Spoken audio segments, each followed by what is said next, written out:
अनेक संत होऊन गेले. त्यातील एक संत श्री संत तुळशीदास. त्यांची कथा पुढीलप्रमाणे. हस्तिनापुराला अकबर बादशाहच्या पदरी आत्माराम नावाच्या कनोजी ब्राह्मणाच्या घरी वाल्मिकीने भगवान विष्णूच्या आदेशानुसार तुलसीदास नावाने अवतार घेतला. तुलसीदास वयात आल्यावर पित्याने त्याचा विवाह ममता नावाच्या सुंदर कुलीन कन्येसोबत करून दिला. तुलसीदासाला क्षणभरी पत्नीचा वियोग सहन होत नसे. एकदा अकबर बादशाह तुलसीदासांना बरोबर घेऊन स्वारीला गेला. ममतेच्या माहेरून तिला नेण्यासाठी बंधू आला. तिची आई फार आजारी होती. ममतेला सासू सासऱ्यांची परवानगी घेतली व ती माहेरी गेली. इकडे सायंकाळी तुलसीदास घरी आले. पत्नी माहेरी गेल्याचे कळले. त्या क्षणी ते सासूरवाडीला पत्नीच्या भेटीसाठी निघाले. 5 कोस अंतर चालत ते मध्यरात्री सासऱ्याच्या घरी पोहोचले. घरातील मंडळी गाढ झोपलेली होती. सर्व दारे खिडक्या बंद, परंतु वरच्या मजल्यातील एक खिडकी थोडी उघडी होती आणि त्यालाच लागून एक महासर्प लोंबकळत होता. त्याला वाटले की आपण कदाचित आलो तर आपल्याला खिडकीतून महालात येता यावे, म्हणून हा दोर ममतेने ठेवला असावा आणि त्या सर्पाला दोर समजून तुलसीदास खिडकीतून आत गेले. ममता जागी झाली. दिवा लावला. पतीला पाहून तिला आश्चर्य वाटले. यमुनेला पूर आला आहे का? घराचे दरवाजे बंद असताना तुम्ही कसे आलात? असे प्रश्न ती विचारू लागली. तुलसीदास म्हणाले, तू खिडकीला दोर बांधलास ना, त्यावरून चढून मी खिडकीतून आत आलो.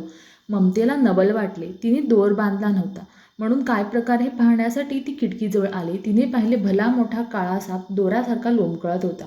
तिने पतीचा हात धरून त्याला जवळ बसून समजावले, माझ्यासाठी एवढे वेडे झाला. तुम्हालाही सापही दिसला नाही. त्याने दंश केला असता तर प्राणाला मुकला असता.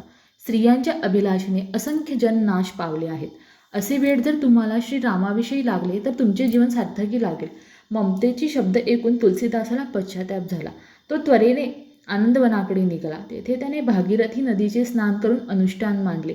12 वर्षे त्याने अखंड रामनामाचा जप केला. त्याला श्रीरामदर्शनाची तीव्र तळमळ लागली. तो रोज प्रातःकाळी मुखमार्जन करून उरलेले पाणी एका झाडाच्या बुंध्यावर टाकीत असे. त्या पाण्याने तृप्त झालेले एक पिछात्त त्याच्यावर प्रसन्न झाला. प्रकट होऊन म्हणाला, तुझ्या सेवेने मी प्रसन्न झालो आहे. काही मागायचे असेल तर ते माग. तू जे उदक टाकून देत होता तेच आम्ही प्राशन करतो, कारण विहिरी, तळी, नद्या, समुद्र ह्याचे पाणी पिण्याचा आम्हाला अधिकार नाही. 12 वर्षानंतर तू टाकलेले उदक मला मिळाले. त्या बदल्यात मी तुझी इच्छा पूर्ण करीन. तुलसीदासाला रामभेटीचा ध्यास लागला होता. ते म्हणाले, मला रामदर्शन हवे. रामनाम ऐकताच पिछात्त मागे सरकले. म्हणाले, ही अक्षरे मी तोंडाने म्हणू लागल्यावर माझा नाश होईल, परंतु त्याचा सेवक मारुती, त्याचे मी तुला दर्शन घडवितो. तू रोज पुराण श्रवणाला जेथे जातो तेथे एक वृद्ध ब्राह्मण जो सर्वांच्या आधी येतो आणि पुराण संपल्यावर सर्वांच्या मागून जातो. डोक्याला टोपी, लंगोटी, अंगावर जीर्ण वस्त्र, हातात काठी असते, तो ब्राह्मण मारुती आहे, असे सांगून पिछात्त अदृश्य झाले. दुसऱ्या दिवशी तुलसीदास पुराण ऐकायला गेले. तेथे पिछात्त्याने सांगितलेली लक्षणे असलेला वृद्ध ब्राह्मण होता. तुलसीदास त्याच्या मागोमाग चालू लागले. नगराबाहेर येताच एकांत पाहून तुलसीदासाने ब्राह्मणाचे पाय धरले. म्हणाले, समर्था, माझ्यावर कृपा करा. तो वृद्ध ब्राह्मण म्हणाला, मी गरीब वृद्ध ब्राह्मण, माझे पाय का धरतोस? तुलसीदास त्यावर म्हणाले, आपण रामभक्त हनुमान आहात. हनुमंताने विचार केला, हा वाल्मिकी असून तुलसीदास म्हणून अवतरला आहे. याने आपल्याला ओळखले आहे, नकारण्यात अर्थ नाही. खरे रूप धारण करून मग हनुमंताने त्याला आलिंगन दिले. निजरूप प्रकट करीत हनुमंताने विचारले, काय इच्छा आहे? तुलसीदास त्यास म्हणाले, श्रीरामप्रभूंचे दर्शन घडवा. तुमची विनंती मी रामप्रभूला सांगतो, असे म्हणून मारुती अंतर्धान पावले. हनुमंत रामाला म्हणाले, तुलसीदास वाल्मिकीचा अवतार आहे. आपण त्याला सगुण रूपात दर्शन द्यावे. रामाने विनंती मान्य केली. तुलसीदासाच्या इच्छेला मान देऊन दुसरे दिवशी तुलसीदासाच्या आश्रमासमोर वानर सेनेला सेनेचे रूप देऊन व स्वतः श्रीराम राजा होऊन रथातून प्रयाण केले. परंतु तुलसीदासाने हे रामरूप ओळखले नाही. त्याला वाटले एखादा यवन राजा युद्धावर चालला असेल, म्हणून त्यांनी त्याच्याकडे पाहिले नाही. दुसरे दिवशी त्यांना वृद्ध ब्राह्मण भेटला व म्हणाला, काल तुला रामप्रभूंचे दर्शन घडले ना? हनुमंत म्हणाले, काल एक राजा त्याच्या सैन्यासह तुझ्या आश्रमातून गेला, तोच प्रभू रामचंद्र, आणि सेना म्हणजे वानरे होती. तुलसीदास म्हणाले, मी रामोपसक आहे.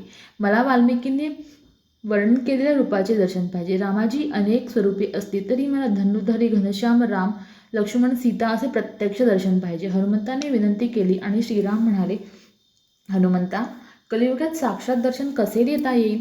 हनुमंत म्हणाला, देवा, तुलसीदास वाल्मिकीचा अवतार आहे. तुमच्या आज्ञेप्रमाणे मृत्यूलोकात अवतार घेऊन तो जनाला भक्तिमार्गाला लावण्याचे काम करीत आहे. भक्ताची इच्छा पूर्ण करण्यासाठी रामाने लक्ष्मण, सीता यांसह आपले धनुर्धारी रूप दाखविले. त्याच्यावर मस्तकावर हात ठेवून रामचरित्र गुणगान करण्याची आज्ञा केली. तुलसीदास श्रीराम कथा वर्णन करू लागले. सर्वत्र त्या रामकथेची आवड निर्माण होऊन कीर्ती पसरली. भाविक भक्तांनी वाराणसी येथे त्यांना मठ बांधून दिला. मठात रोज हजारो लोक त्याच्या पंक्तीला बसून प्रसाद घेऊ लागले. परंतु तुलसीदास सर्वांपासून अलिप्त सदा रामचरित्रामध्ये मग्न असत. भाविक भक्त मठातील राममूर्तीपुढे श्रद्धेने द्रव्य अलंकार अर्पण करू लागले. एके दिवशी 2 चोर मठात चोरीच्या उद्देशाने आले. मध्यरात्री सर्वत्र सामसूम झाल्यावर मठातील सुवर्ण पात्रे, द्रव्य अलंकार सर्व गोळा करून त्यांचे गाठोडे करून डोक्यावर घेऊन बाहेर पडण्यासाठी आले.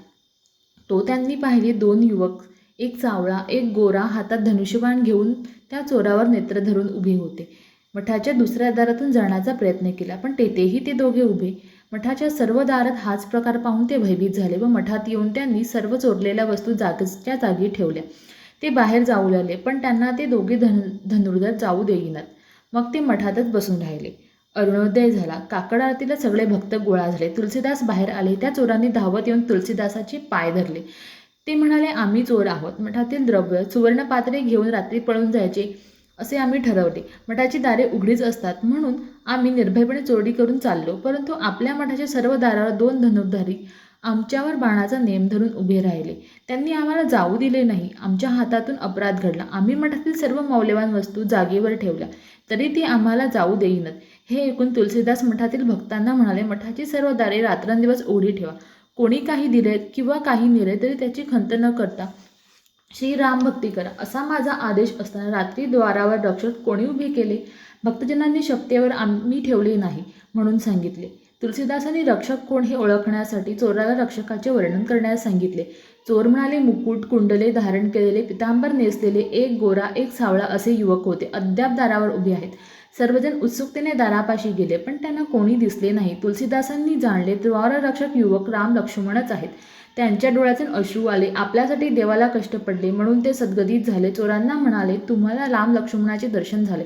तुम्ही पुण्यवान आहेत. तुम्हाला पाहिजे तेवढे द्रव्य पात्रे घेऊन जा. परंतु ते म्हणाले, स्वामी, तुमच्या संगतीने श्रीराम दर्शन घडले. आम्हाला काही नको. आता आम्ही आपले चरण सोडून कुठेही जाणार नाही. आम्ही वाईट कर्मे त्यागली आहेत. आपण आम्हाला आश्रय द्या. आणि चोर तेथेच राहून भजन रामकथा श्रवण मठात सेवा करू लागले.